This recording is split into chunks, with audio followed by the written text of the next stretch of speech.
Әлем сәт сайын өзгеріп жатыр. Осындай аса күрделі тарихи кезеңде қоғам тұрақтылығы аса маңызды. Себебі экономикасы құлдырап тұтастығына сызат түскен елде дау көп.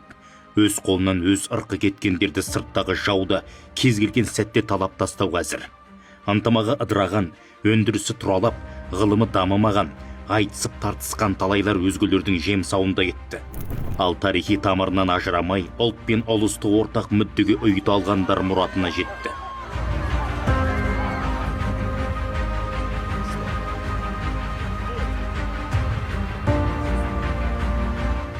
Тарихтың сан қилы сын сағатында қазақ халқы тоталитарлық саясаттың салқынын сезген талай жанды бауырына басты. Жайлы төрін ұсынып, жарты күршесімен бөлісті. Адамгершілік пен жанашырлықтың арқасында талай ұлттың өкілін ажалдан аман алып қалды. Осылайша ұлы даланы талай этнос киелі мекеніне айналдырды.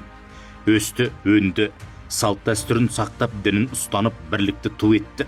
Құнарлы топыраққа түскен тұқымдай жайқала көктеді. Президент саясатын қолдап, қоғамды тұтас қалыпта, дұрыс бағытта дамытып келеді.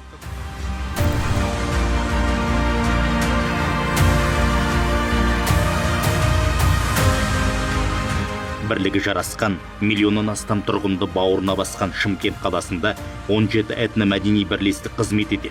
Текті жерден тірек тапқан олардың түрі басқа болғанымен, теңдігі де, тілегі де ортақ. Бәрі Қазақстанның қуатты елге айналғанын қалайды. Бірлік туының биікке желбірегенін қолдайды. Биыл Қазақстан Халқы Ассамблеясының құрылғанына 30 жыл. Конституциялық мәртебесі бар маңызды қоғамдық орган этносаралық татулық пен дінаралық келісімнің қазақстандық моделін дәріптейді.